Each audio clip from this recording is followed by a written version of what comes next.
Hi everybody, so welcome to another week of meals on the Seesaw. Now that we've started these back up again, I'm going to just time them differently and do Saturday to Friday. That way it ties in with our grocery shop. So the grocery shop that you see will match the meals exactly. So it's Saturday night and we're having spaghetti pie. And this was a recipe I first came across when I lived in the States. Just a different way of having spag bol and just makes a bit of a change from spag bol. So you cook up some spaghetti. You only want about 6 or 8 ounces of spaghetti, not as much as you would normally cook for a spag bol. And then when it's cooked, you want to combine it with just a knob of butter, 2 beaten eggs, and a good handful of Parmesan cheese. So I had some packages of Parmesan that I'd had with a HelloFresh box and then didn't use, and so I just used one of those packages. It's probably about a third a cup, somewhere between a third and a half of a cup of Parmesan. Combine that all together. You put the spaghetti then into the bottom of, you can see this is a pie dish, which I just greased with some butter. Put the spaghetti and kind of push it around and up the sides a little bit. Then onto the layer of that, you want to put a layer of, you can either use ricotta cheese or cottage cheese, whichever you prefer. And then you want to make up a bolognese mix, quite thick though, not too runny. So I used some mince, onions, green peppers, oregano, garlic, a can of chopped tomatoes, a little splash of water, and a squeeze of tomato puree, and then a teaspoon of sugar. And then just once that's all combined together and cooked through, you just put that on top of your ricotta or cottage cheese. Pop the whole thing in the oven, 180 for about 20 minutes, and then just sprinkle some mozzarella on the top and put it back in for about 5 more minutes. So that is our dinner for Saturday night, spaghetti pie, and we've got some cheesy garlic flatbread to have with it. So off to enjoy this on a Saturday, a rainy Saturday night. Hi everybody, so it's Sunday evening and tonight we're having gammon. So this is a medium-sized gammon joint that I just had cooking in the crock pot all afternoon and just sliced it up. I've got some mashed swede there. I've got some steamed leeks, carrots, peas and corn, and some roasted potatoes and some gravy. So fairly traditional dinner, just with gammon as the meat this week. We've been having roast dinners kind of most weekends, I think, over the summer. Just varied it a bit. We've eaten out a few times. Not actually eaten out, actually picked up food to bring home. We really haven't eaten out much apart from once when we were on holiday, twice when we were on holiday, and then once for Caleb's birthday. We're still not out and about as much, certainly as we were before all of this lockdown, COVID and everything else happened. So, yeah, and we just really enjoy a Sunday roast dinner.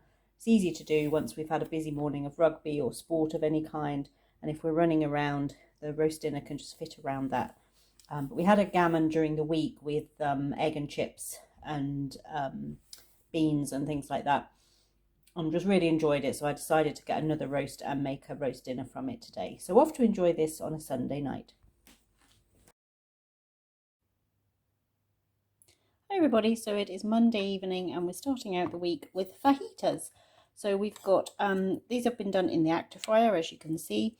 On the bottom I've got a layer of peppers and onions, and then I took some diced chicken breast. I just put it in a bowl with a little bit of oil and a package of fajita seasoning, combined it all together, layered it over the top of the onions and peppers, and then cooked it on. Ours has a world food setting, and if you use that, it kind of starts out just cooking things through and then it stirs it all together towards the end.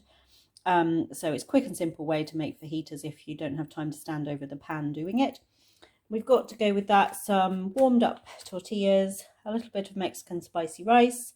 We've got some tortilla chips, and then we've got an assortment of dips here. So we've got guacamole, sour cream and chive, salsa, and nacho chili cheese. Whatever people want, either on the side or dopped in their tortilla with their fajitas. So nice and simple Mexican food for Monday night with chicken fajitas. Hi everybody, so it's Wednesday night and tonight we've got what I'm calling apple pie pork chops. So I've got mashed potatoes, I've got some steamed mixed vegetables, and then these are pork shoulder steaks that I dipped in some flour, seasoned flour, and I just cooked them for about 5 minutes on each side in the skillet. Then I added 2 sliced up apples and a sliced onion just cut into like little half moons. Put the lid on the pan and let it cook for about another 12 to 15 minutes. And I turned the chops again halfway through the cooking time.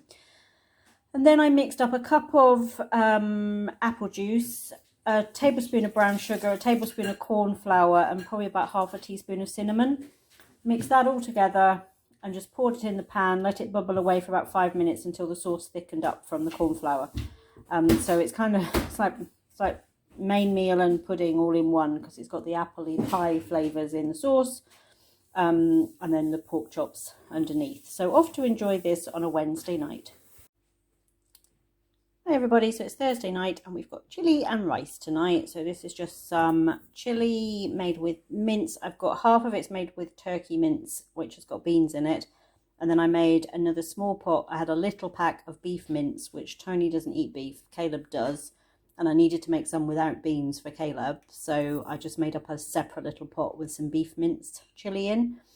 And then we've got some white rice, grated cheese, and we've got some tortilla chips. And then Tony's got sour cream, I think, as well for his. So that is our quick and simple. It's got, sorry, I didn't say, did I? Apart from the beans and the not beans, it's got onions, chopped tomatoes, and then I did use a chili seasoning mix for this rather than making my own. So took a bit of a shortcut. But hey, it's Thursday, it's busy, and sometimes that's what it calls for. So chili, rice, and cheese with tortilla chips tonight. Hi everybody, so we're ending the week on with a wintry chicken stew. So this is just a big bowl of goodness. So I've got some chicken thighs. I used about 3 cups of water, 2 cans of chopped tomatoes, a good couple of big handfuls of frozen corn, 4 largish potatoes which I just quartered, an onion which I just cut into small pieces, added in some mixed herbs, and a bit of salt and pepper, and I just let that come up to a boil and then put the lid on and let it simmer away for about 50 minutes. Then just at the end I took a little bit of double cream and just stirred it through to give it a nice creamy gravy rather than a just a tomato-y sort of sauce. And we're just going to have that with some of this part baked bread that we've just cooked up in the oven. And yeah, really warming kind of stew. It's got onions, corn, potatoes, tomatoes in it. If it's Friday night and I'm doing shopping tomorrow, so I don't have much in the way of green vegetables, but you could put some broccoli or some peas or something like that with it if you wanted to.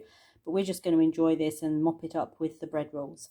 So that is our Friday night supper. Thank you for joining us for this week of meals, and we look forward to seeing you back here on the SeeSaw soon.